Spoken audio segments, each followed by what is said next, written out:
Olá a todos e todas e todes que nos acompanham aqui no Além das Manchetes. Para quem ainda não me conhece, eu sou Ana Almeida, estudante de jornalismo da Universidade Estadual de Londrina. E hoje o Além das Manchetes traz um episódio muito especial para vocês, onde, mais uma vez, nós vamos mergulhar nesse tema que, infelizmente, se faz presente no nosso dia a dia, que é a violência contra a mulher e os inúmeros casos de feminicídio. Para essa conversa tão importante, eu tenho a honra de receber aqui as jornalistas e autoras do livro Histórias de Morte Matada, Contadas, Feito Morte Morrida, Niara de Oliveira e Vanessa Rodrigues. A obra delas, foi finalista do Prêmio Jabuti de 2022. Então, meninas, sejam bem-vindas ao nosso podcast.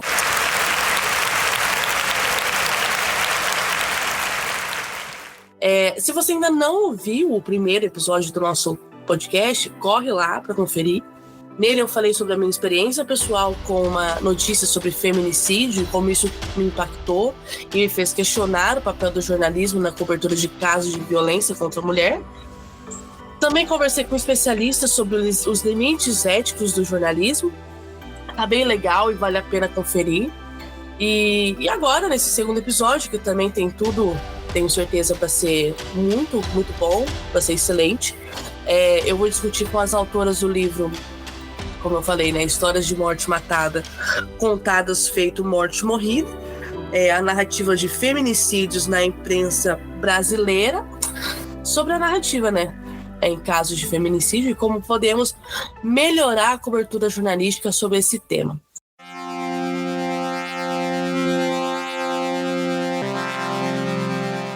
Mas antes, de começarmos esse bate-papo, eu quero contar aqui para as meninas um pouco de como que surgiu a ideia de fazer esse podcast sobre feminicídio e sobre o papel do jornalismo na cobertura de violência contra a mulher. Acontece que este podcast é também o meu TCC, que é uma atividade, uma produção em podcast, uma atividade prática com esse tema que veio a partir de uma inquietação que já me acompanha há um bom tempo, já desde 2023, quando eu participei de uma roda de conversa na faculdade que fez essa análise da construção dessas matérias, mas foi mais especificamente assim, durante uma produção de uma matéria minha para o portal de notícias onde eu trabalho, que meio que a ficha caiu. Eu queria entender por que usamos certas palavras para tratar desses casos tão delicados assim. E aí foi no meio dessa busca por respostas que encontrei o livro de vocês. E isso foi, transformador. A forma como vocês abordam o debate sobre a narrativa em caso de feminicídio, sobre essa atenção que a gente precisa ter em relação aos termos, em relação à forma como que se constrói uma notícia sobre esse assunto. Então, foi muito impactante. Eu sei que existem aí muitos materiais que são diariamente produzidos sobre esse assunto, sobre mulher, a respeito da luta das mulheres, para melhorar essa narrativa, a forma como esses casos de feminicídio e casos de violência contra a mulher são retratados na mídia hegemônica, não só na hegemônica, mas em todos os aspectos. Mas falando especificamente do livro de vocês, que foi muito especial para mim, foi uma das melhores coisas que eu poderia ter encontrado. Eu comprei ele. Depois eu li algumas vezes para embasar a parte teórica do meu trabalho. Eu lia e parecia que tudo que eu sentia e tudo que eu pensava estava ali escrito de uma forma bem organizada, de uma forma bem impactante. E aí, conversando com a minha orientadora, pensei, por que não trazer vocês para esse debate no podcast também? Então foi aí que eu entrei em contato com a Niara, né, para trazer vocês aqui para o podcast. Felizmente a gente conseguiu essa oportunidade. Queria só pedir desculpas um pouquinho. Talvez assim do meu áudio às vezes ficar um pouco abafado, tô um pouquinho gripada, mas vai dar tudo certo.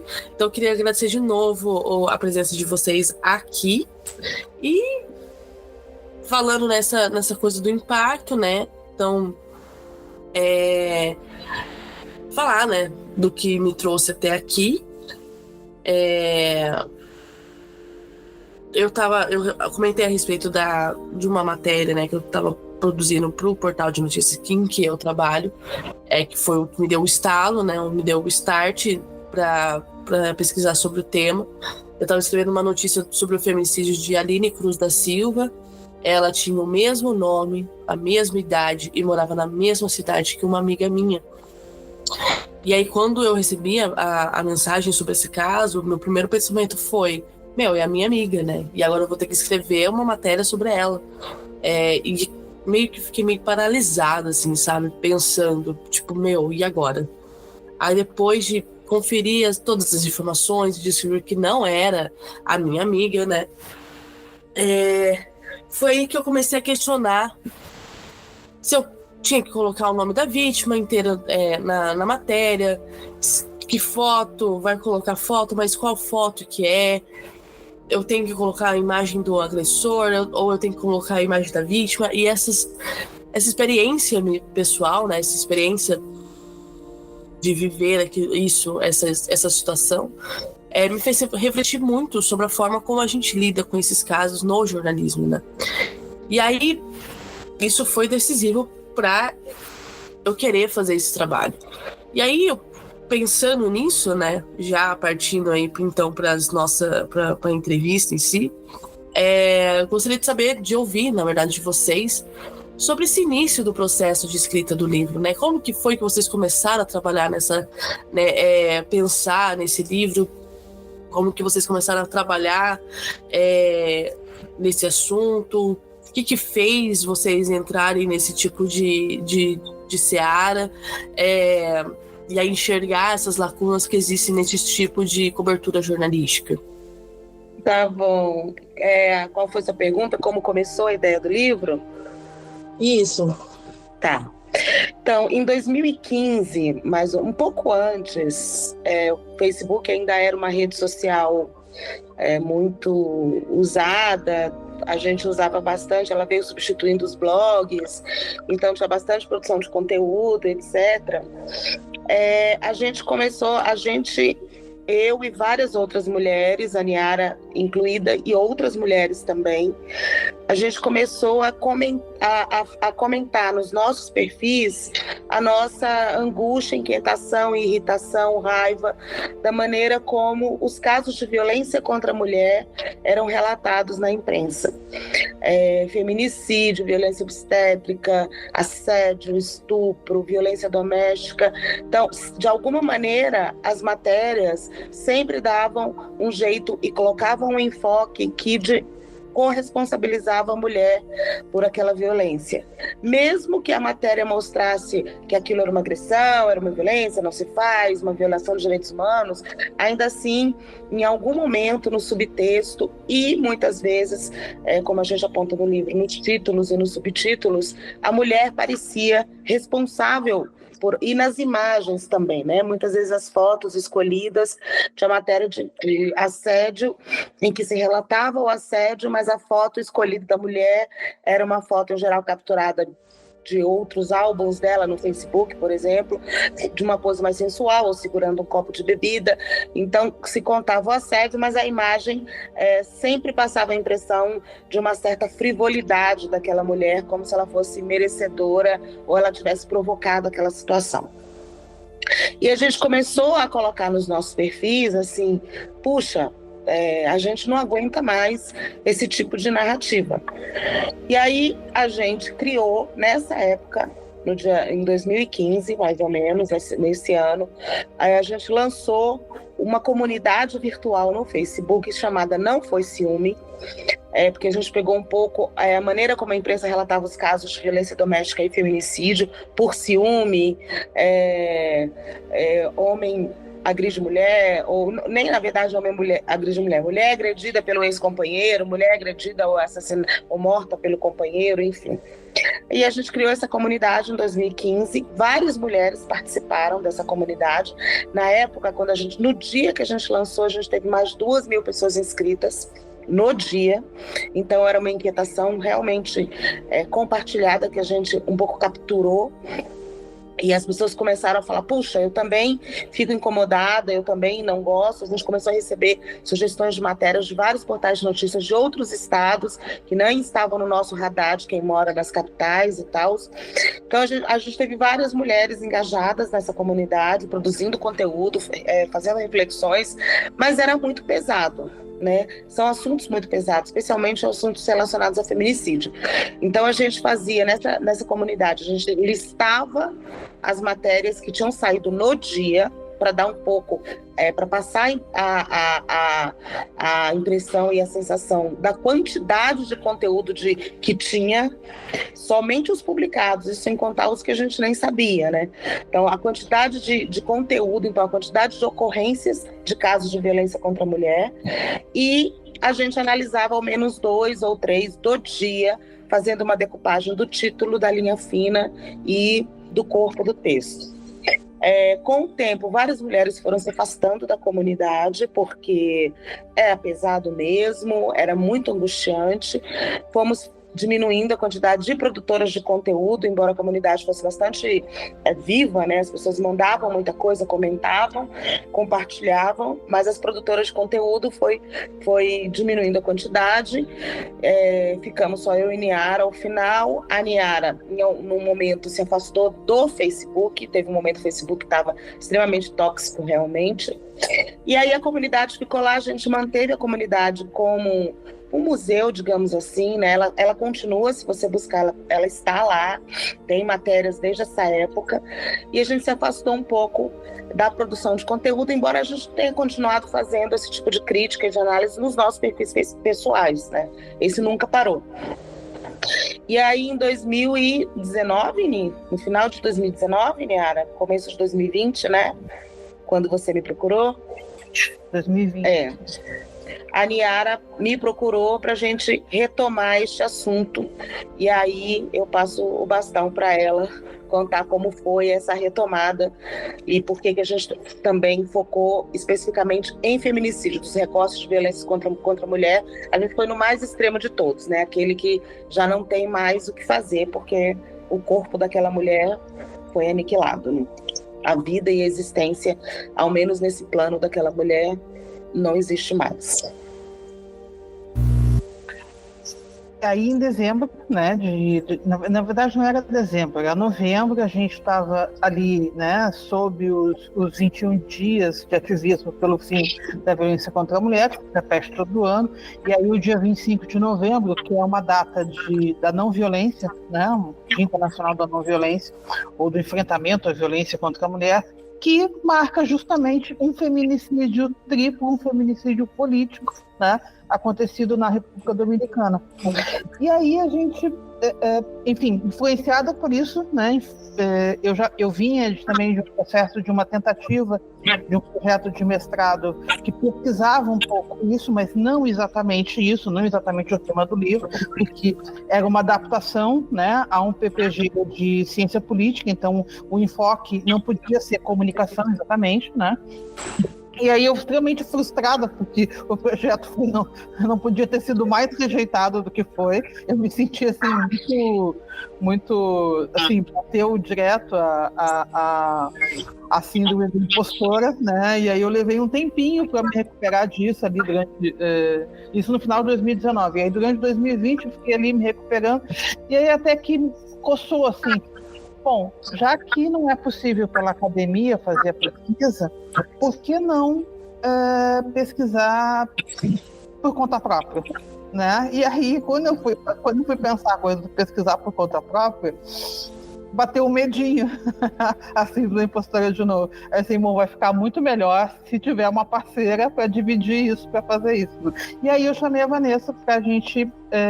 estávamos também influenciadas pelo podcast Pelo Praia dos Ossos, né, um trabalho excelente, jornalisticamente bem feito, né, que recupera uma vítima de feminicídio que foi estraçalhada, né, pela imprensa, pelo mundo misógino, né? E aí, embaladas por tudo isso, né, a gente sentou para discutir, então, o projeto do livro, e aí definimos o enfoque, definimos a pesquisa, o tempo, como que a gente ia fazer, como é que a gente ia dividir, como faríamos, né? E acabou que hoje o projeto é, inclusive, respeitado pela própria academia, né? Porque não há essa pesquisa no mundo ainda. Ninguém tinha ainda se voltado para a narrativa, né, para a análise do discurso das notícias de feminicídio e, no geral, das notícias de violência. Existiam pesquisas que ficavam ou numa margem ou outra, que ficavam num pequeno enfoque ou no outro, mas essa pesquisa ainda era inédita. E aí, bom, é difícil pesquisar sobre um assunto que a gente não tem referência, né? Aí bateu o medinho de novo, mas como a gente estava apoiado uma na outra, a gente, né, vamos embora com medo mesmo e vamos ver o que dá. E a pesquisa, a gente mergulhou daí, né, e definimos que pesquisaríamos 40 anos de notícias de feminicídio, da campanha Quem Ama Não Mata até a campanha atual do Levante Feminista contra o Feminicídio, ou seja, do Quem Ama Não Mata até o Nem Pense em Me Matar. A campanha estava iniciando, né, e o Simão, entre duas campanhas nacionais de enfrentamento ao feminicídio, como que a imprensa se comportou, né? E também provocadas por uma frase lá do final, do último episódio do Praia dos Ossos, em que a Branca Viana, jornalista como a gente, diz que a imprensa mudou. Ela faz essa afirmação e aí a gente estava diante de todas as notícias, né? Diante de todas as notícias, com elas abertas, né? Todas, e a gente passou o olho, né? Nos 40 anos e cadê a mudança? Né? Mudou tudo, na verdade, no mundo, inclusive no mundo do jornalismo. Mas o que mudou na narrativa de feminicídio? O que mudou na narrativa de violência contra a mulher? E aí, bom, não que a gente tivesse a pretensão de contestar ou que esse fosse o objetivo, mas acabou que o livro faz isso, né? A nossa pesquisa apresenta essa contestação. Não mudou.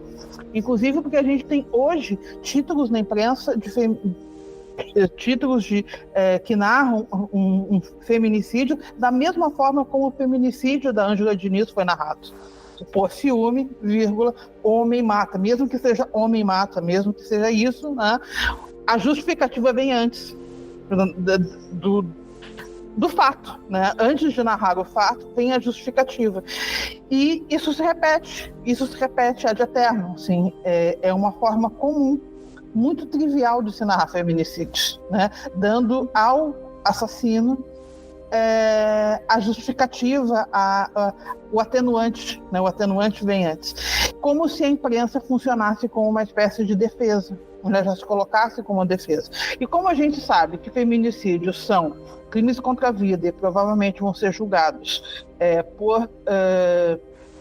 por um corpo de jurados, né, por pessoas escolhidas da sociedade, o peso dessa notícia, dessa primeira notícia, é muito importante. O peso é enorme, né? Porque como a Vanessa sempre repete, assim, é a primeira vez que a gente tem contato com a vida daquela mulher, já com o fim, né, da vida daquela mulher, com a forma como ela foi assassinada. Então, dependendo como for feita essa narrativa, isso vai ter uma influência sobre quem vai julgar o assassino. E é claro que a gente não mergulhou nessa pesquisa, porque aí seria uma outra pesquisa, a gente deixa isso para depois, e o povo que é da área do direito, né, para pesquisar, e também da área da ciência social, para saber como impacta e como não essa narrativa, mas a gente mergulhou de fato na narrativa e aí fomos esmiuçar e ver por quê, né, inclusive nega todo o jornalismo e tudo que a gente aprende na faculdade de como narrar uma notícia. Como se narra o fato, né? E aí a narrativa de feminicídio, ela contradiz tudo. É como se... E aí eu fiquei pensando, enquanto tu falava a respeito da notícia que tu tinha para escrever, dessa coisa assim, o que eu faço, né? Em função do impacto emocional, e aí eu não imagino que nas redações, se, por exemplo, um homem escrevendo a respeito, que o impacto seja o mesmo. Mas essa sensação de que quando entra um feminicídio numa redação, dá meio que um pane geral, isso ficou muito, muito forte, assim. É como se, não só o pânico, né? Essa coisa de não sabe mais o que eu vou fazer, como entra junto o fantasma do crime passional. E a partir daí se inventa narrativas, né? Se inventa. E por isso a comunidade chamava Não Foi Ciúme, porque a gente precisava afirmar isso. Não foi ciúme, não é amor. A gente está falando de um crime de ódio, a gente está falando de um crime provocado pela misoginia, estrutural ou não, mas pela misoginia. E o que a gente sabe é que a misoginia está presente também na narrativa e na forma de narrar. Sim, e pensando sobre isso, me lembro que na minha turma da faculdade, cerca assim, de 98% dos alunos são mulheres. Isso mostra, né, que o perfil de quem entra nesse curso mudou. Mas olhando para o corpo docente e para quem está nas redações, a gente vê que as coisas não mudaram tanto assim. Ainda temos muitos professores homens e o conteúdo das aulas muitas vezes é o mesmo de décadas atrás. E nas redações, quem ocupa os cargos de chefia, editoria, continua sendo homens em sua maioria. É como se a gente, como mulher, pudesse até entrar e ocupar esses espaços, mas a gente não consegue ainda estar nos lugares de decisão, né, de fala. Então, como podemos mudar essa estrutura? Né? Ainda falta representatividade feminina nos cargos de liderança, e essa mudança é essencial para que a gente veja mudanças reais no jornalismo, né? Então eu queria saber a opinião de vocês sobre isso. Como vocês enxergam essa situação? Você estava falando aí e eu estava pensando aqui sobre várias coisas que a gente já conversou, você falando do perfil das suas colegas e o perfil das redações. A gente sabe que a grande maioria do chão da redação é composto por mulheres, né? Quase 70%. Mas existe, e mesmo com tendo mulheres feministas, a gente sente isso, né? Hoje em dia você tem estudantes e uma geração de novos profissionais que de alguma maneira é engajada em algum movimento social, né? O movimento feminista, ou o movimento, a militância negra, pessoas LGBTs. Então, mesmo essas pessoas engajadas, elas acabam de alguma maneira reproduzindo essa estrutura misógina de relato de notícia, potencializada também pela urgência do clique. Porque quando você tem um jornalismo de web que precisa, que a urgência do furo é muito maior, porque você nem tem o dia seguinte para furar, é no minuto que acontece, o risco de você ou dar uma notícia errada ou com informações incompletas, ou principalmente seguir uma estrutura já consolidada para não correr o risco de errar, digamos assim. Né? Então, assim, por que eu vou questionar a voz passiva, que é algo que permeia todo o nosso livro, se essa estrutura já está consolidada, é aceita nas redações, é aceita pelo leitor, eu não vou mexer nisso porque isso é a receitinha de bolo. E se eu preciso dar notícia naquele momento, é essa estrutura que eu vou seguir. Então, eu acho que junta várias coisas, né? A pressão da profissão, a profissão cada vez mais precária, a estrutura mesmo, a misoginia estrutural, o racismo estrutural, né? Uma coisa que a gente aponta é que o feminicídio de mulheres negras comove muito menos, ele está muito menos nas matérias, nos relatos, nas imagens, e por mais que a gente questione, sim, a qualidade da imagem que se coloca daquela mulher, existe um aniquilamento na memória tão grande que até mesmo a imagem daquela mulher, ela não está também na matéria, você não consegue entender qual é a etnia daquela mulher, você não consegue entender bem qual é a origem daquela mulher, etc e tal, né? Então, existe uma fetichização em cima daquele corpo que foi aniquilado, mas e muitas vezes a fetichização está ali expressa na própria imagem, na foto que é escolhida, a fetichização seja sexual, seja a fetichização do crime em si, né? Existe um fetiche em cima do crime, da violência contra a mulher, que é muito subjetiva e muito perversa. Mas mulheres não brancas, negras, indígenas, por exemplo, elas não aparecem na matéria, né? É muito pouco. E quando aparece, a gente sequer sabe qual é a etnia daquela mulher, qual é a origem racial e étnica daquela mulher.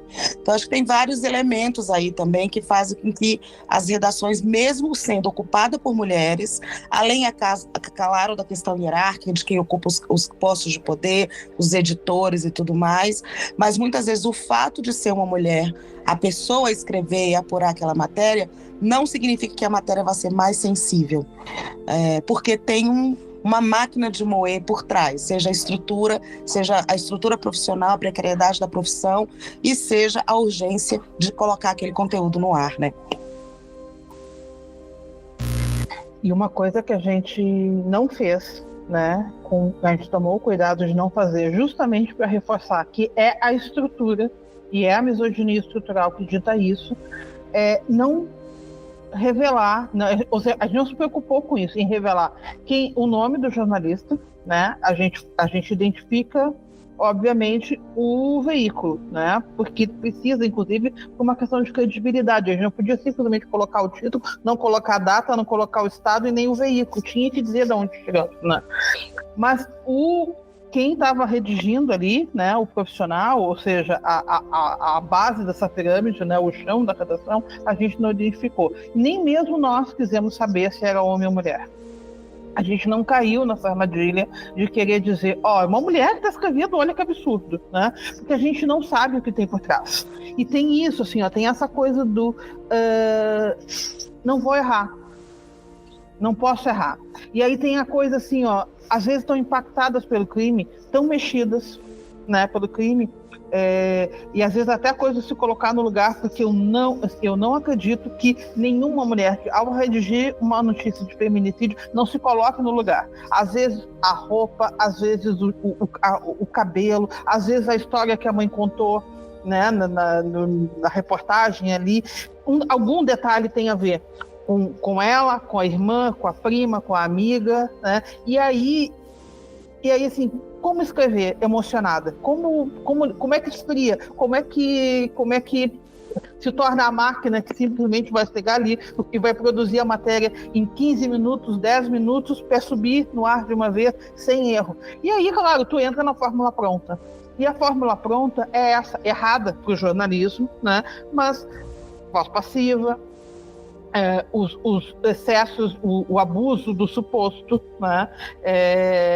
A coisa de ficar inventando história e não falar em feminicídio, a coisa de só ouvir a polícia, não humanizar a vítima, de não ouvir a família, de não... Né? E aí a gente foi encontrando uma série de coisas da nossa pesquisa, que é coisas do tipo, às vezes o feminicídio, quando está citado, está na voz da família. É a mãe, é a pessoa, né, e mesmo que a investigação já tenha avançado, já tenha dito que era um feminicídio, ou seja, apontando para isso, o feminicídio não aparece na voz do veículo, não aparece como o fio condutor da notícia, e se tenta inventar uma outra história. Assim, é qualquer coisa, menos feminicídio. E aí vem assim, fica parecendo que é um acidente, ficou parecendo que ela se matou, ficou parecendo que desapareceu, ficou, sei lá, 1000 coisas, né? Menos feminicídio, menos que aquele crime teve um autor, teve uma autoria, teve um responsável, né? E a lógica que fica, a lógica na qual funciona as notícias de feminicídio é atenuar a responsabilidade do assassino, por diferentes motivações, né? Pensar que o mundo funciona maquiavelicamente, né, e pensadinho, organizadamente para atenuar a responsabilidade dos homens, não é isso. Mas estruturalmente é isso, sim. Né? Os homens sempre se protegem, a estrutura protege os homens e culpa as mulheres. A gente tem isso, inclusive, quando vai comparar com homicídios, né, cometidos por mulheres nessa nem vou dizer lama, mas nesse bolo aí do chamado crime passional, né? Quando são mulheres que matam e são os homens que é a vítima, a notícia muda. E aí tem assertividade, e aí não tem problema de citar o nome da mulher como assassina, como suspeito, enfim, né? Aí não tem problema nenhum. Quando tem o homem como assassino, aí tem que... Aí mil coisas. Não pode dizer, tem que usar os supostos, os verbos todos estão no futuro do pretérito, né? Teria, poderia, talvez, e por aí vai. É uma coisa também só que a gente observou, isso é uma observação, é empírica, mas ainda que o fato de uma matéria sobre feminicídio escrito por uma mulher não ser garantia de que vá ser mais sensível, etc., ainda assim os melhores conteúdos sobre feminicídio que a gente encontrou foram escritos por mulheres. Então, assim, a gente usa uma matéria de referência, uma matéria publicada na revista Piauí, com todas as suas especificidades, por ter sido escrita numa revista, por ter tido mais tempo de apuração. Então, a profissional teve o tempo e o estímulo para produzir um conteúdo melhor apurado, mais sensível, foi uma mulher que escreveu. Então, assim, ainda que não seja garantia de que será mais sensível, as matérias mais sensíveis e os conteúdos sobre feminicídio que saem na imprensa, com melhor pesquisa, etc., foram escritos por mulheres. Isso a gente observou também. E uma outra sensação que a gente tem, ouvindo alguns inputs aqui e ali, alguns comentários, é que algumas matérias tergiversam na hora de chamar aquele crime de feminicídio, porque a sensação que dá é que nas redações os editores acham que é um privilégio da mulher que o seu homicídio tenha um nome específico. Então, por que eu tenho que chamar um homicídio contra mulheres de feminicídio e se não tem um nome para o homicídio de homens? Então, é como se fosse uma coisa... É o que a gente chama de falsa simetria, inclusive, né? Então, assim, por que eu tenho que privilegiar e dar um nome específico para um crime contra a mulher, um crime de morte, um homicídio, se eu não tenho para o homem, né? Para o homem é homicídio, é um nome geral. Então, acho que isso também passa, porque a gente ouviu muitas queixas de profissionais de que é muito difícil emplacar uma orientação feminista, digamos assim, mas uma orientação mais respeitosa, como determinados editores, determinados profissionais, porque acham que tudo nosso é queixume, é mimimi, é blá blá blá. Então, por que eu tenho que ser mais deferente com ela se eu não sou com todos?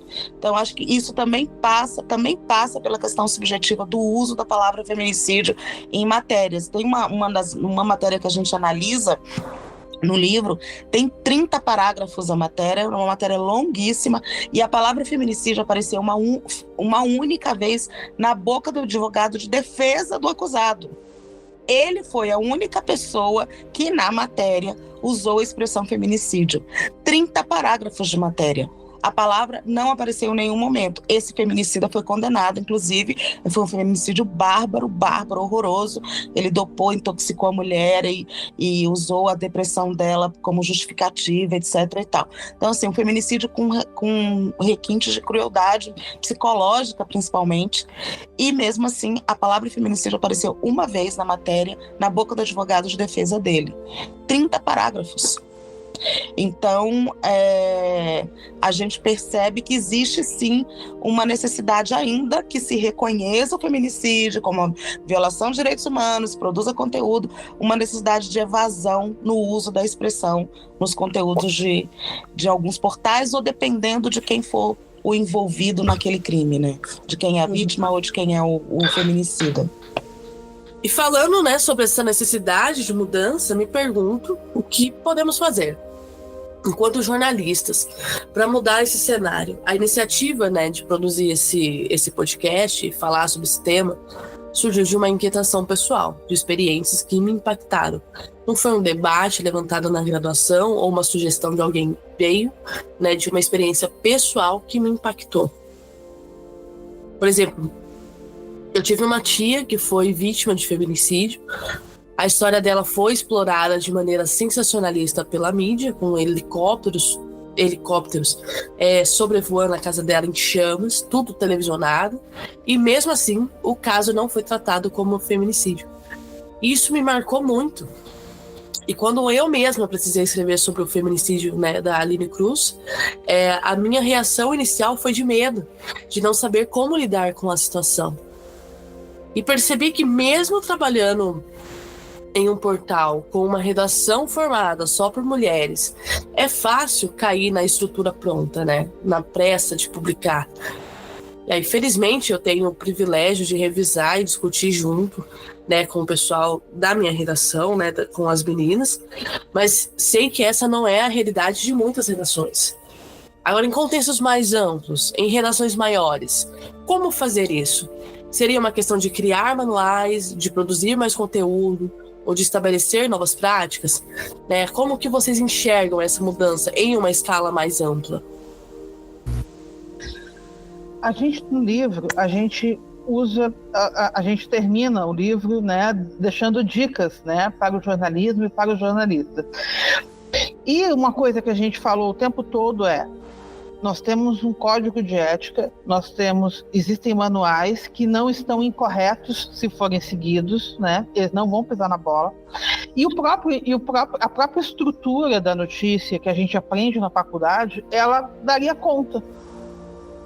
Como a gente enfrenta, como a realidade ela transforma tudo isso e faz disso tudo, tipo assim, meio que embola tudo né, e põe no lixo, a gente precisa de pensar outras formas, né? E uma das coisas que foram pensadas foram manuais. Só que a gente enfrenta um outro problema nesse momento. O UOL, por exemplo, tem um manual maravilhoso, feito por uma mulher, uma negra, feminista, e não é usado. A própria redação não usa o manual produzido pelo UOL. É um manual excelente, e é um manual que não é exatamente para feminicídios, é um manual para violências, como narrar violências, e fala na questão de gênero, de raça, né, como ser mais humano, né, basicamente. E é excelente, ele é amplo, né, e excelente. Não é usado. Né? E eu hoje fico pensando que o que precisa mudar não é só a faculdade, não é só lá o ensino, né? É que o ensino ele precisa alertar para isso, porque o jornalismo ele é muito pouco crítico dele mesmo, né? E essa é uma grande dificuldade. E eu tenho, às vezes eu fico com a impressão de que o nosso livro não emplacou entre os jornalistas, principalmente os jornalistas homens, por causa disso. O jornalismo, ele não consegue ele não é autocrítico, ele vive da matéria, assim, a matéria-prima do jornalismo, o olhar crítico sobre o mundo, né? Mas a autocrítica ela não é feita, ela não existe. Assim, e o modo de fazer do jornalismo, às vezes, ele é muito mais deformador do que a faculdade. Né? Eu estou falando deformador porque não é formador, né? Deveria ser formador, porque a prática ela que faz, a prática que constrói o jornalista. Né? Muita gente fala sobre a primeira redação em que trabalhou, né? Que aí foi lá que realmente aprendeu, porque é isso, né? É quando tu é foca lá na redação que tu vai ser enviado para a primeira pauta de polícia, para a primeira pauta de esporte, teu formato é forjado na prática em ser jornalista, né? A coisa da pesquisa, como é que faz uma investigação, como é que conduz. A gente lê muito, existem muitos livros de jornalistas escrevendo sobre sua experiência que às vezes ensinam muito mais do que a própria faculdade, né? Só que a estrutura ainda está lá na faculdade. Mas o que vai te fazer, o que vai te formar é realmente esse dia a dia.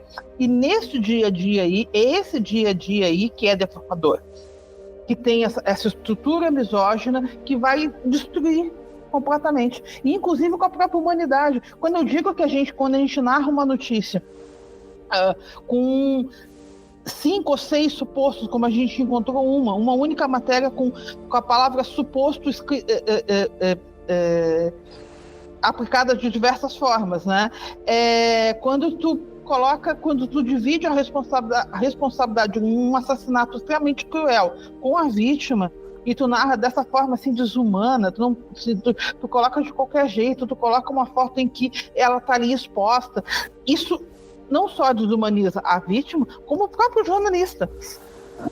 desumaniza o leitor e desumaniza o jornalista também, porque depois de tanto escrever assim, ele já não percebe mais. E essa foi uma coisa que a gente percebeu. A gente tinha um incômodo, assim como tu. O incômodo no fazer, que narrativa é essa, que estrutura é essa, mas a gente não sabia identificar todas essas coisinhas. Isso a gente só foi perceber quando a gente realmente mergulhou na nossa pesquisa. A gente não tinha essa ideia sobre todas essas coisas. Isso não tinha aparecido lá na comunidade, ainda que a gente olhasse todos os dias, o que ficava sempre era o incômodo. A gente não conseguia identificar, a gente não dava nome para ele. A gente só foi realmente... E hoje ainda permanece alguns incômodos, inclusive, com relação a essa questão própria do jornalismo.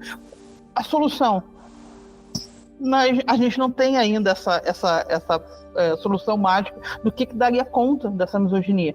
Eu só consigo pensar na transformação do mundo como um todo e a questão da educação. O jornalista, ele é um profissional que precisa estar em constante reciclagem. E ele acha que não. E como que a gente luta contra isso, né? Como é que a gente... e como é que a gente vai contra essa coisa do jornalismo? O jornalismo hoje todo está nessa questão da velocidade. Do tudo muito rápido, e dá de qualquer jeito. E agora, uma coisa que antes era impensada no jornalismo, que era um crime colocar a foto de um corpo despedaçado, um pedaço de um corpo na capa de um jornal, hoje tá ok. Até na TV. Até na TV a gente vê coisa assim, que pé cardíaco. Eu fico pensando numa mãe que está assistindo uma notícia, o filho está naquela região, e aí aparece de repente a foto de um corpo parecido, com uma roupa parecida com o seu filho, com a sua filha. É de enlouquecer. É de matar uma pessoa do outro lado só com a notícia, né? Do jeito que a coisa, da forma como é feita, da forma como a notícia é dada, é construída. E sem nenhum critério. O jornalismo se desumanizou demais, assim, se desprendeu dessa questão da ética há muito tempo, né? Nos últimos 10 anos foi avassalador. Quando a gente diz que o jornalismo mudou, ele mudou sim, mas não mudou para melhor. E essa é uma preocupação que a gente tem que ter. Como é que o jornalista ali sozinho, ele na redação, vai alterar toda a estrutura? Eu não faço a menor ideia, porque ou todo jornalismo senta e faz uma reflexão a respeito disso, né, e retoma um compromisso com a ética, tipo assim, repactua, né, os seus compromissos, ou então realmente eu não faço ideia de como é que a gente vai dar conta disso. A gente pode falar muito especificamente sobre essa questão, né, do feminicídio, de como eles são narrados. Agora, não é só isso, né? O jornalismo de guerra virou um lodo. E aqui eu estou sendo bem... Estou sendo até gentil, né, em dizer que é um lodo, porque é muito pior do que isso, né? Eu acho que tem uma coisa que a gente não sabe mais, é um dilema mesmo, que a gente não sabe quem começa e quem alimenta, mas é algo que se retroalimenta. Existe uma necessidade muito grande, né, por parte do leitor de consumir, acessar esses conteúdos cada vez mais desumanizadores, cada vez mais sanguinários mesmo, né? Terríveis, tanto que não só pelos crimes, né, os crimes nossos do cotidiano, os crimes de guerra estão cada vez mais uma coisa meio gamificada até, né, as pessoas se afastam um pouco daquilo, como se aquilo não tivesse a ver com elas, como se fosse um jogo, como se fosse uma série do Netflix. E eu fiquei aqui ouvindo, Ana, o seu relato sobre a tua amiga e também sobre a tua tia agora, e tem uma coisa que a gente não pode esquecer nunca, assim, não foi a tua amiga, felizmente, mas poderia ter sido, porque nenhuma de nós está livre disso, nenhuma das nossas amigas está livre disso. Foi uma homônima, mas era inclusive esta que morreu, essa que foi assassinada, era amiga de alguém, era filha de alguém, talvez mãe de alguém, né? Então, assim, não foi, mas poderia ter sido. Tanto que, de alguma maneira, o feminicídio também bateu na tua porta, com a tua tia como vítima. Então, assim, poderia ter sido. E eu acho que isso a gente não pode perder de vista e tem que trazer de novo isso na perspectiva de quem está ali também produzindo. Eu sabe bem o que fazer, porque é uma estrutura que teria que mudar toda. né? Uma estrutura de sociedade mesmo, né? Então existe aí os nossos recortes de ativismo, de militância, mas é um olhar sobre o outro, sobre a empatia, sobre a ética, que precisava ser reescrita e restaurada na sociedade como um todo. Mas pensando no feminicídio, eu acho que as pessoas, e mulheres principalmente, a gente tem que lembrar que qualquer uma de nós pode ser uma vítima de feminicídio. Nós não estamos protegidas por nenhum recorte étnico, social, de classe, de formação sociocultural. Qualquer uma de nós pode ser uma vítima. E não foi a tua amiga, mas poderia ter sido tua amiga, foi a tua tia, poderia ter sido a minha, ou uma tia da Niara, ou a tia de quem está lá no cargo de poder, decidindo como que a gente tem que contar aquela história, né? E eu diria que foi sim, tua amiga. Porque no final, quando a gente começa a relatar essas histórias, a gente vai criando um grau de intimidade com essas vítimas e com essas famílias que ficam destroçadas, né, por um feminicídio, que na verdade é da nossa família, né, é das nossas amigas que a gente está falando, é da gente, né, e não é que poderia ser, no final. A gente cria uma intimidade de alguma forma com essas pessoas que a gente vai narrando. Sim, e na parte escrita do meu trabalho eu menciono exatamente isso, né? De que não foi comigo, mas poderia ter sido, porque infelizmente ninguém está imune hoje. Talvez eu não seja uma estatística, mas em algum momento eu já fui, mesmo que não de feminicídio, mas de algum outro tipo de violência. São inúmeras as violências que as mulheres sofrem, e não só as mulheres cis, né, mas também as mulheres trans e a comunidade LGBT em geral. Em algum momento, todos podemos ser vítimas daquilo que estamos escrevendo, infelizmente. E isso ficou muito evidente para mim durante a minha pesquisa, quando eu conversava com a minha orientadora. Eu nunca sofri agressão física, né, tentativa de feminicídio ou algo parecido. Mas ainda assim eu já fui vítima de uma violência que também faz parte de estatísticas, né? É importante não tratar casos de violência contra a mulher apenas como números, né? Como a Niara falou, não podemos nos deixar não podemos deixar de nos sensibilizar diante dessas situações, né? Acho que o incômodo que sentimos agora precisa estar presente o tempo todo, porque é esse incômodo que nos faz refletir sobre o que estamos escrevendo, né? Não foi a minha irmã, nem eu, nem minha mãe, mas foi a minha tia. Eu trago a história dela no meu trabalho porque o que fizeram com ela foi totalmente, né, desumano. Aconteceu em um horário em que todos estavam assistindo televisão, tornando, sabe, foi tudo muito cruel. E aí no meu trabalho também escrevo, né, sobre a história da Aline. Ela não era minha amiga, mas poderia ter sido. Era uma pessoa com tantas possibilidades pela frente, mas que teve, né, a vida interrompida de forma tão brutal e cruel. Principalmente se ganhar um pouquinho, né? Eu sempre fico muito, muito atormentada com a coisa da notícia de feminicídio, enfim, do assassinato, em que tu não ouve, tu só fica com a voz da polícia, né? Tu não ouve parente, tu não vai contar. E aí, por exemplo, quando acontece um caso mais grave, não é nem mais grave, assim, quando acontece um caso com alguém mais importante, né? Alguém que tenha nome, posição e algum status na sociedade, dá para fazer. Por exemplo, quando teve o assassinato, o feminicídio da juíza Viviane do Amaral, foi possível ir até o velório, conversar com os amigos e reconstituir quem era essa mulher, quem era a Viviane, para os amigos, para a família, para os parentes, no trabalho, né? Quem era a Viviane. Foi possível fazer isso. Por que não é possível com todas? Ou com a maioria, né? Por que não é possível humanizar? Por que não é possível contar essa história? Deixar essa história, pelo menos, porque já que a história dessa pessoa não existia para a maioria das pessoas, só vai existir no assassinato, né? Por que ela não fica ali para os amigos, os filhos, né, poderem voltar? E aí o que fica, no geral, para a maioria dos casos, é uma história vergonhosa para o jornalismo. Porque é uma desumanização tamanha que eu fico pensando um filho de uma vítima lendo a forma como o jornalismo se referiu a ela, a sua mãe, sabe? É uma coisa assim tão grotesca, tão absurda, assim, não fica nem como registro da memória da pessoa. Nem isso o jornalismo consegue fazer. Então,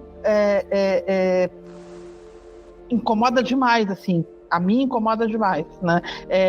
Não só a coisa do ler, como também pensar que esse colega não se repensa ali, ele vai repetir isso várias vezes ao longo da vida profissional. Ele não se repensa, ele não para olhar assim, o que eu estou fazendo, por que eu estou, e principalmente identificar que é o contrário da forma de relatar um fato. E por que ninguém se dá conta disso? É tão repetido que as pessoas caiu assim nisso que a gente chama de normalização, né? As pessoas normalizaram de um jeito que hoje é quase impossível achar um feminicídio que não seja narrado na voz passiva. E até as feministas e até a ministra, esse dia eu vi uma postagem do Ministério das Mulheres em que pegava uma notícia de um feminicídio na voz passiva e tascava, né? Fazia um print ali e usava. E repetia daí no textinho da mensagem, né? Mulher encontrada morta. É de um feminicídio que a gente está falando. Não foi encontrada morta, o assassino já está identificado, já é um indiciado, já vai se tornar réu. Como assim? E é isso, nem as feministas fazem esse trabalho, né? Então, a gente já vai ter que comer muita grama, né, nesse caminho aí de mudar minimamente o jornalismo, a nossa prática e o nosso olhar para isso. E aí, quando aparece um conteúdo mais elaborado, como o nosso, por exemplo, com uma pesquisa aprofundada e muito reflexivo e provocativo, ele encontra rejeição, né, por parte da redação também. Então, a gente volta aquilo lá, a gente falou que ela falou no começo. Existe essa falta de autocrítica, né? A não autocrítica, aliada a uma arrogância muito grande de entender que não tá bom aquilo ali, não. Do jeito que você tá fazendo, não tá bom. Diríamos até tá errado, se você pensar mais uma vez naquilo que a gente aprende, que é o básico da construção de uma matéria, da construção de um lead, e isso não muda. É a mesma fórmula quando eu estudei e quando você estudando agora, né? Existe uma fórmula e o que você coloca no começo não abre na matéria, no meio da matéria e no fim da matéria. Quando é para você falar, quando é para o profissional falar sobre um crime de gênero e um feminicídio, essa lógica se inverte e dane-se, entendeu? Não vamos repensar isso, porque é isso que está aí, e se está funcionando, digamos assim, é aceito. Existe uma questão da presunção de inocência, tem uma questão da preocupação das redações com o processo, então não pode ser assertivo. Então, mas a gente fala sobre isso no livro também. A gente não está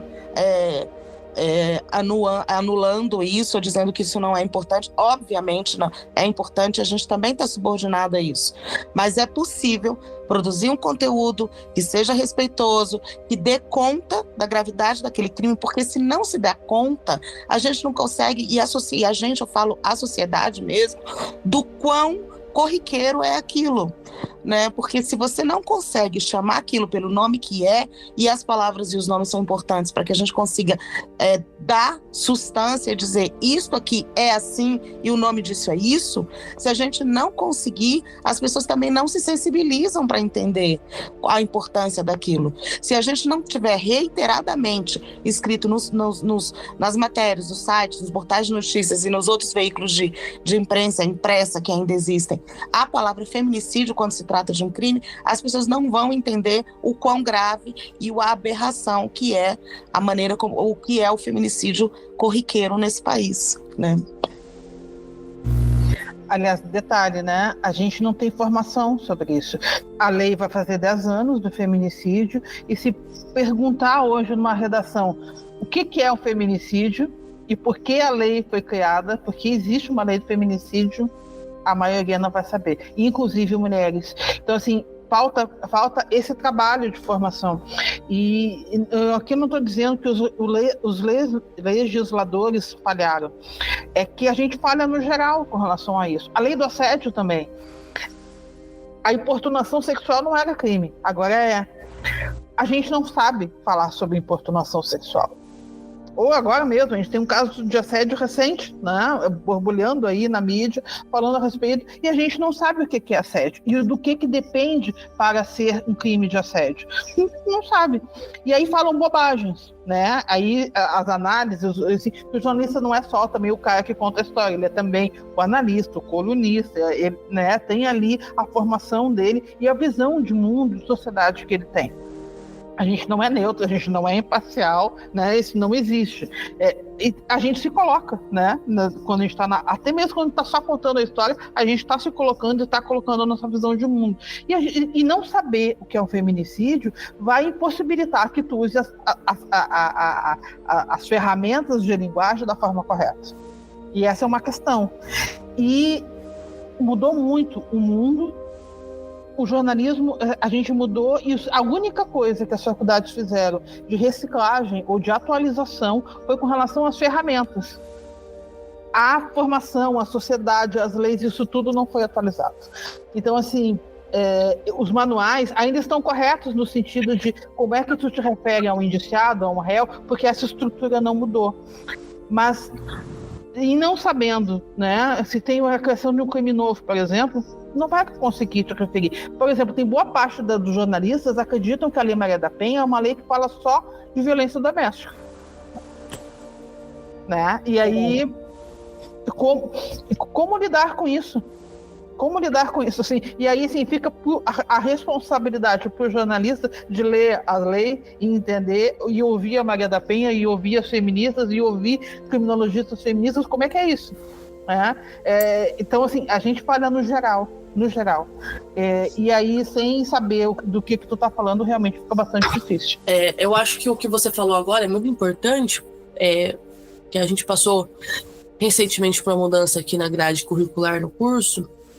Eu ainda estou na grade antiga, mas as pessoas que entraram, né, recentemente já estão em uma grade diferente, e essa grade foi pensada para considerar, né, as novas tecnologias que a gente tem disponível hoje, né, em comparação com o que a gente tinha antes. É uma grade que busca explorar como usar melhor essas ferramentas que estão disponíveis, mas ainda assim eu acho que falta uma discussão mais aprofundada. As ferramentas, óbvio, mudaram, temos muita tecnologia hoje, né, como inteligência artificial, por exemplo, e a gente precisa falar sobre isso. Não basta apenas discutir como usar elas, né, é necessário também abordar as questões de ética, né, de legislação, entender o que é uma coisa e o que é a outra. E aí, durante a graduação, eu percebi essa lacuna, sabe? Eu acredito que é importante destacar que o jornalista, ele é um generalista, ele sabe falar sobre tudo. E por quê? Porque sempre tem um especialista para explicar para ele, né, os detalhes. Porém, eu acho que é fundamental que o jornalista pelo menos entenda o básico das coisas, né? E é exatamente aí que entra o ponto que você mencionou, né? É muito importante entrevistar e falar com os especialistas, com quem domina o assunto. Mas, na minha opinião, também é essencial que o jornalista saiba o suficiente para entender o tema e conseguir fazer as perguntas certas. Agora, eu vou te falar que essa discussão, ela é antiga, né? E essa discussão antiga, que tinha outros nomes e tinha outras propostas, levou muito a esse sucateamento, a própria suspensão da importância do diploma.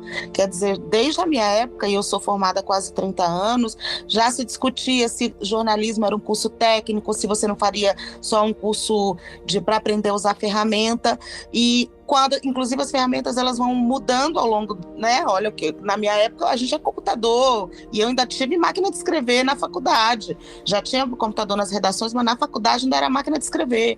Então, obviamente, as ferramentas vão mudando, mas aquilo que está na base da formação do profissional, ele foi cada vez mais sendo sucateado mesmo pegando uma palavra que a gente ouve a vida inteira do sucateamento da educação, e muito pouco debate foi proposto, muito pouco. Então, assim, você não tinha uma formação teórica que cada vez foi ficando desimportante, a discussão da ética, a discussão que, se discutisse ética seriamente nos bancos da academia, na nossa formação na graduação, possivelmente a gente estaria com um exercício de profissão muito melhor. A gente não estaria fazendo tantas críticas e com tanto pessimismo até, porque não tem nem como a gente sair, a gente tenta, obviamente, todos os dias a gente acorda e fala, hoje vai ser melhor, e depois você termina o dia e fala, foi uma bosta, não foi melhor.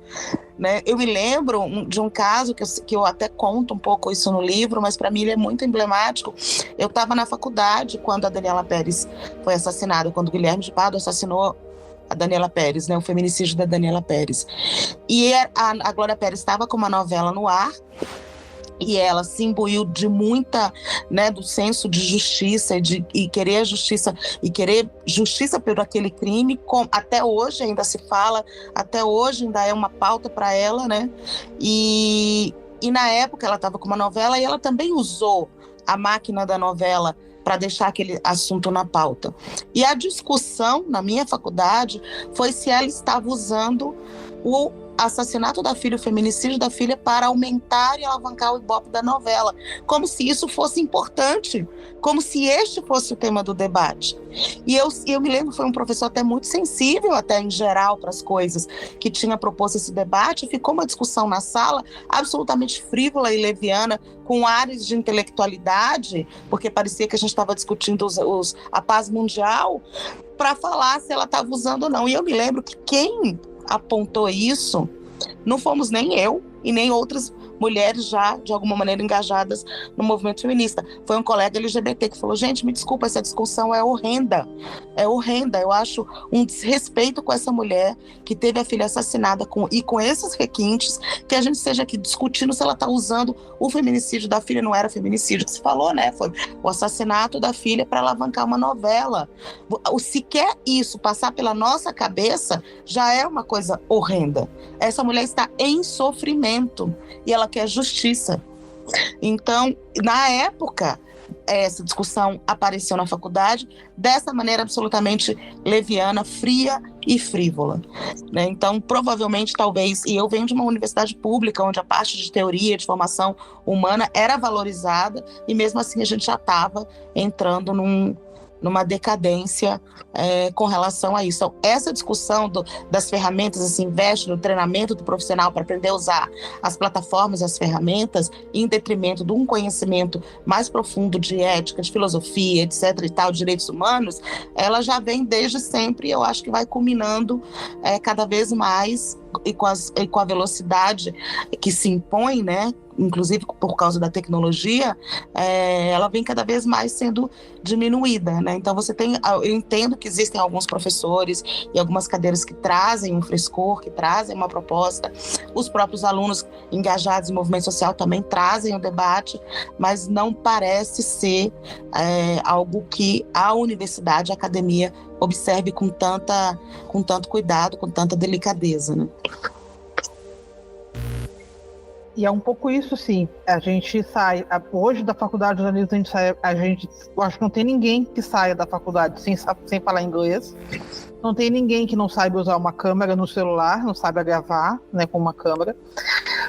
Mas ele vai ter mais eficiência, provavelmente, no português, por incrível que pareça. Uhum. E vai ter muito pouco desse conteúdo humano, né, dessa matéria, dessa discussão, né, humana, que é a discussão filosófica e sociológica mesmo. A gente não faz isso, né? E os cursos estão cada vez, assim, a gente falava um tempo atrás de como era ruim as ditas universidades de esquina, né, que queriam fazer o curso tecnólogo, né? E aí tu faz lá como é que é, radialista apenas, ou faz só telejornalismo, e faz só 2 anos, ou faz só fotografia, e faz só 2 anos. E aí a comunicação social, né, que nem isso é comum mais, né, e nem era comum, não era comum no tempo que eu fiz faculdade, e era fugiu agora, da Executiva Nacional dos Estudantes de Comunicação, que a gente não tinha sequer uma grade curricular comum no Brasil inteiro, né? E não tinha a obrigatoriedade da questão da discussão. E, por exemplo, a parte teoria da comunicação, por exemplo, isso foi caindo em desuso. É um absurdo. Nós entramos em desuso na coisa que é a estrutura da comunicação, a gente não tem mais essa discussão. E hoje, cada vez mais, assim, como além da fotografia, além de saber usar uma máquina, por exemplo, é preciso saber usar uma máquina como é que chama? Analógica, né? É preciso entender a fotografia pela lógica antiga ainda, porque senão, mesmo olhando uma digital, tu não vai conseguir saber fazer a fotografia, não vai conseguir ter a sacada do olhar, né, por trás da lente. É preciso, a fotografia é a câmera, tu precisa aprender a gravar com uma filmadora, tu precisa aprender a fazer um telejornal, tu precisa aprender a usar o teleprompter, tu precisa aprender a usar, precisa saber fazer podcast agora, né? Precisa saber como gravar com celular, como ser o dito abelhinha, né, que é o cara que se filmava. Agora é muito mais fácil com o celular, né? É muito mais fácil, muito mais precarizado, porque aí o cara não se preocupa só com o texto, ele se preocupa com tudo, com a técnica, com a luz, com se tem quadrado, se não tá, se tem alguém, se vai vir alguém agredir ele no ao vivo ou não. Sim. É tanta coisa do técnico, da parte técnica, que realmente vai ficando de lado a questão ética, a questão estrutural, a formação humana da educação. E a gente está falando da universidade. É este ensino que é a universalização do conhecimento, onde tu deveria entrar e sair de lá um cidadão melhor, né? Minimamente. É um pouco esse o sentido, para mim sempre foi, pelo menos.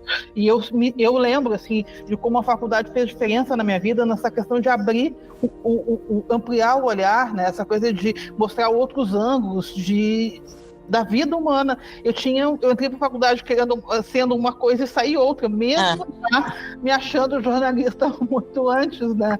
Eu saí completamente diferente, entendendo muito mais da vida e me sentindo realmente bem mais preparada. E eu fico pensando nessas pessoas.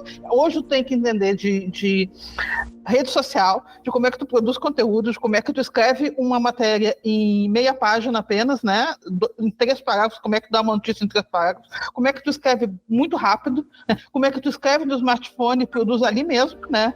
Não tem nem o computador, nem o laptop mais para sentar e escrever, ou seja, tu nem senta mais para escrever. Não, e lembrando que agora a gente tem inteligência artificial, e se você não tem a discussão da ética antes, até para usar a inteligência artificial, se você não tem no seu exercício, no uso daquela ferramenta e no seu exercício de profissão, a ética como base, até para usar aquilo você não vai saber usar, você vai usar de maneira ruim e muitas vezes até, diria, criminosa, né? Então, assim, como é que as inteligências artificiais vão interferir no exercício ético da profissão, se nem sequer de ética a gente está falando mais, né?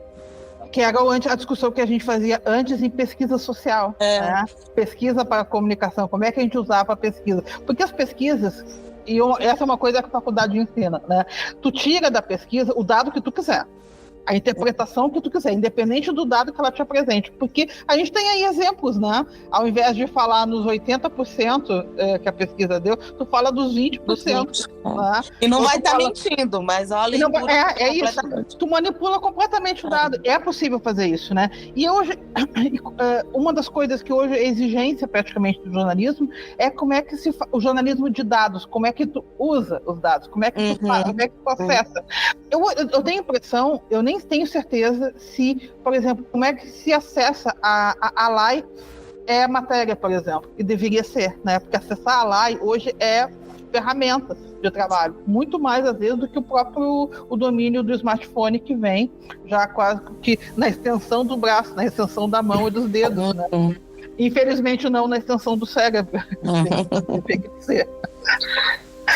E eu concordo com isso, né? Especialmente quando a gente fala sobre a LAI, né? Durante a minha pesquisa, percebi as dificuldades de encontrar dados, porque muitos deles não são de fácil acesso, né? Algumas fontes, como as secretarias de Estado de Segurança Pública, têm uma organização de dados um pouco melhor do que as outras. Aqui no Paraná, por exemplo, a gente tem uma boa base de dados. Especificamente aqui em Londrina existe uma das melhores bases, né, que foi coletada inicialmente por um coletivo feminista e depois em parceria com o Ministério Público, que passou a organizar os dados relacionados à violência contra a mulher. Mas assim, há lugares em que é preciso saber exatamente onde procurar, né? Como acessar esses dados e como percorrer esse caminho, né, até encontrar eles. E isso não é algo que nos ensinam, sabe? Nós aprendemos na prática, a gente vai indo nos lugares, de um lugar para o outro, experimentando, descobrindo por conta própria. E além disso, né, eu acho que falta uma falta na graduação, né, falta na academia uma abordagem um pouco mais robusta sobre legislação, por exemplo. Né, enquanto eu pesquisava sobre feminicídio, eu descobri que a lei específica sobre o tema é de 2015. Também aprendi que a legítima defesa da honra foi derrubada em 2011. Mas só soube disso porque li no livro enquanto fazia meu trabalho. Não é algo que nos apresentem de forma estruturada, assim, dizendo, vamos estudar essas leis importantes que é essencial para a gente produzir um conteúdo sobre isso, escrever uma matéria, uma reportagem, né? Hoje a gente escreve matérias, escreve reportagens sobre tudo, mas esses temas são são sobre temas assim que são fundamentais para a sociedade e muitas vezes passam despercebidos, sabe? Se eu mesma não tivesse a iniciativa de ir buscar, talvez ainda não soubesse dessas informações. Acho que é uma carência, sabe, nesse sentido. E a gente precisa melhorar isso. Deixa eu fazer uma correção só. A legítima defesa da honra, ela só foi cair de fato ela começou a cair em 2021, mas ela só foi enterrada mesmo este ano, né? É preciso a gente ter essa noção, assim, de que demorou demais, assim, até a queda demorou. Primeiro que, assim, e pensar nisso me deixa exasperada. Como que uma tese inexistente, uma tese falsa, uma tese fake, durou tanto tempo e permaneceu quase que intocável, né? E eu não tenho outra explicação, não ser a misoginia estrutural. Porque defendia homens, né? Então, dentro dessa estrutura da coisa de defender homens, ela se encaixava perfeitamente, né? E, em nome da tese da legítima defesa da honra, a quantidade de mulheres que foram enterradas, né? Que foram julgadas, né? Sobre isso, assim, é inacreditável. E ela demorou muito, muito para cair. Quando a gente estava escrevendo o livro, a gente estava comemorando. E hoje, quando a gente fez agora a segunda edição, a gente teve que atualizar, porque teve uma mudança e agora sim, finalmente proibida de verdade, né, de ser usada, né, no país, nos tribunais. Mas e mulheres, desculpa te interromper, Nini, mulheres que tiveram sua honra e a sua vida mesmo, a sua imagem maculadas, e homens que foram inocentados de feminicídio. Em 2019, a gente teve um homem inocentado de feminicídio e matou a ex-companheira com um machado e foi inocentado com base na tese de legítima defesa da honra. 2019. Na época da Ângela Diniz já foi uma aberração, pelo menos no segundo julgamento, ele já foi já julgado num contexto em que realmente ele fosse condenado como um criminoso, né? Como no primeiro não foi, que foi romantizado e tudo mais, com base na legítima defesa da honra, em 2019, outro dia, gente, 5 anos atrás. Depois da lei do feminicídio, sempre bom dizer, né? Isso. Já com esse crime qualificado, entendido. E tudo mais. Aproveitando então que vocês mencionaram a segunda edição, né, que é até uma coisa que eu iria perguntar, quais são o que teve de mudança, o que não teve, o que foi complementado nessa segunda edição? Basicamente a legislação, né? A gente atualizou os casos que tiveram desfecho. A gente tem o caso da Marielle no capítulo de feminicídio político, a gente tem o caso da Cláudia Ferreira da Silva também, né? No feminicídio político, e vários desses casos tiveram desfechos. Tiveram a confirmação da inocência, né, do caso da Cláudia. Os mandantes do caso da Marielle foram identificados, apesar de ainda não terem sido julgados, nem assassinos, nem mandantes, mas isso tudo foi atualizado. E legislação, essa questão da legítima defesa da honra, a questão de que agora a gente está nesse momento em curso com um plano nacional de enfrentamento ao feminicídio, o 180 da primeira edição para cá voltou, né? Então é importante dizer isso, que embora a ferramenta não tenha sido tirada do ar porque é impossível, ela foi completamente desmantelada, né? E tu ligava para o 180, nossa, tu ficava preso em mensagens absurdas e moralistas, conservadoras, né? Durante tanto tempo que a pessoa que estava tendo informação desligava. A gente fez esse teste em alguns momentos e nós incluímos também 2 casos, né? A gente incluiu 2 casos novos. A equipe é confirmar a nossa tese e toda a nossa narrativa e toda a nossa observação. A gente analisou mais 2 casos que surgiram, porque essa é uma coisa que não acaba nunca, né?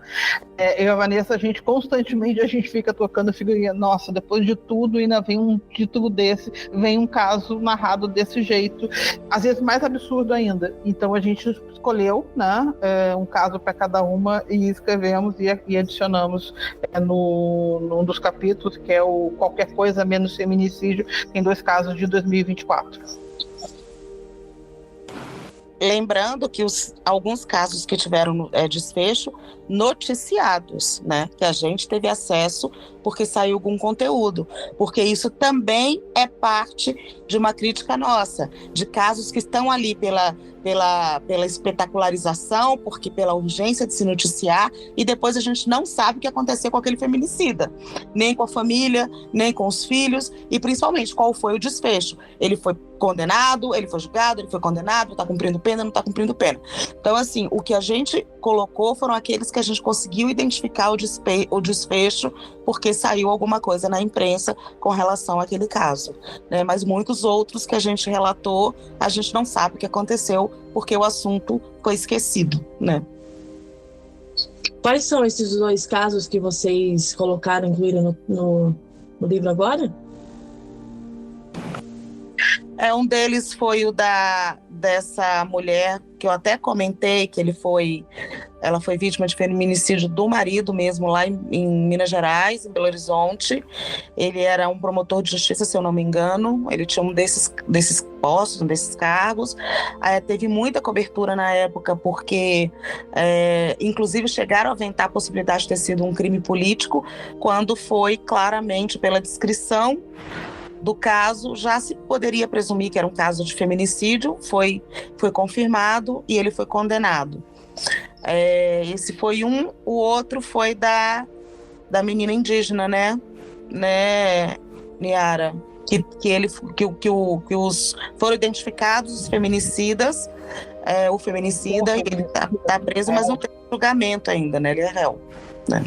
Tá para acontecer, tá para ser marcado o julgamento, ou seja, se a gente fizer uma nova edição, a gente vai ter que atualizar, porque daqui a pouco vai ter o julgamento do caso da Daiane Salles, que é aqui de Redentora, no Rio Grande do Sul, que é um que está no capítulo de feminicídio indígena.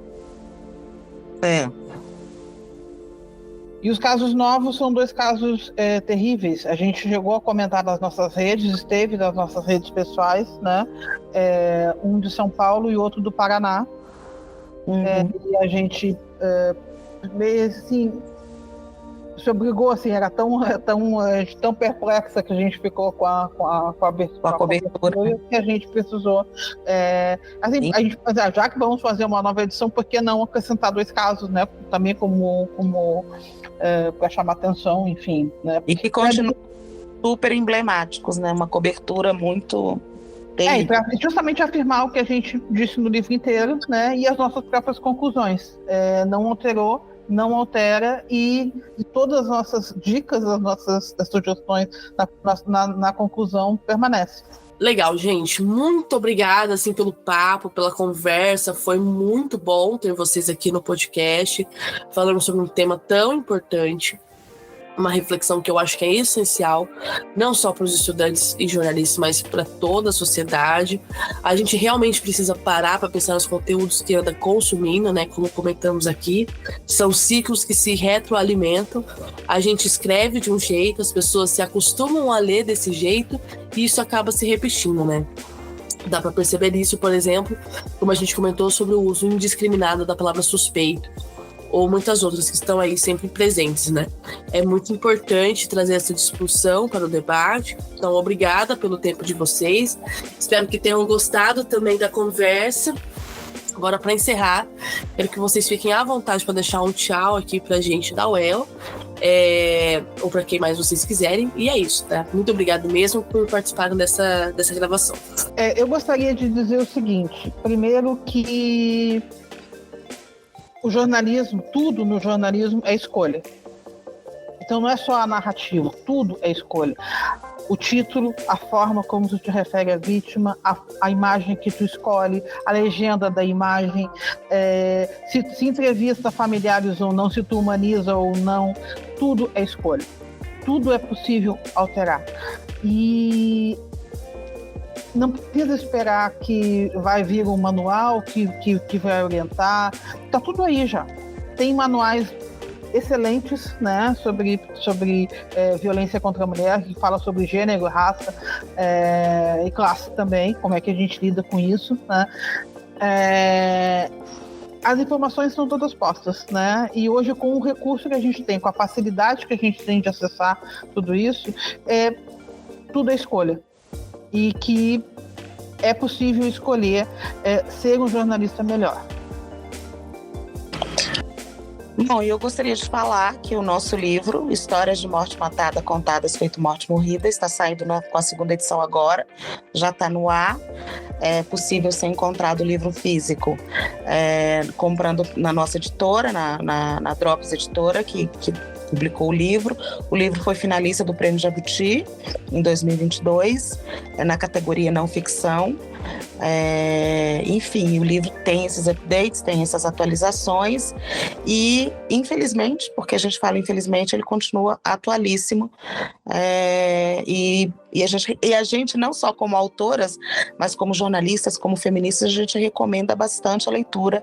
Eu acho que pode ser um excelente material de pesquisa e de apoio para estudantes que estejam querendo refletir e repensar a sua formação e a sua atuação também como profissional. Bom, eu, Vanessa Rodrigues, também me despeço, agradeço muito o convite.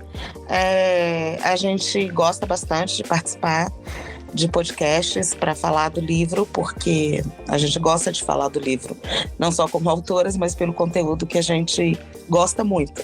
A gente fez uma releitura agora, leu o livro inteiro de novo, com um olhar um pouco mais distante, mais crítico, e a gente continua gostando muito do que a gente produziu. Então a gente acha que as pessoas vão gostar também. Obrigada pelo convite. Um beijo, um abraço a todos e todas. Eu deixo aqui, Niara de Oliveira, deixo aqui o meu tchau, meu agradecimento. Eu também gosto muito, a gente gosta muito de conversar com estudantes, gosta de conversar com outros jornalistas e com as pessoas, né? E uma coisa que a gente sempre diz é que depois do livro fica difícil ler as notícias da mesma forma. A editora diz, você nunca mais vai ler uma notícia do mesmo jeito, e é mais ou menos isso mesmo. Porque a gente começa a entender que, dependendo da narrativa, da forma como o título e a matéria inteira é construída, a gente muda o entendimento da gente sobre isso. E que há uma intenção, né, por trás disso. E aí a gente fica realmente com... É como tirar, né, uma venda dos olhos para ler as notícias. Então eu deixo meu tchau aqui, meu agradecimento, né, até outra oportunidade. Bom, gente, é isso. Tenho certeza que esse episódio vai gerar muita discussão. Quem sabe aí inspirar mudanças na forma como a mídia aborda o feminicídio. Agradeço também a você, ouvinte, por acompanhar mais um episódio do Além das Manchetes. Para quem quiser se aprofundar, fica aí então a dica do livro Histórias de morte matada contadas feito morte morrida, das nossas convidadas de hoje. Vocês encontram o link para compra do livro na descrição desse episódio. E não esqueçam de seguir o Além das Manchetes nas redes sociais e compartilhar esse episódio com seus amigos e familiares, né? A gente se encontra então no próximo episódio. Obrigada e tchau!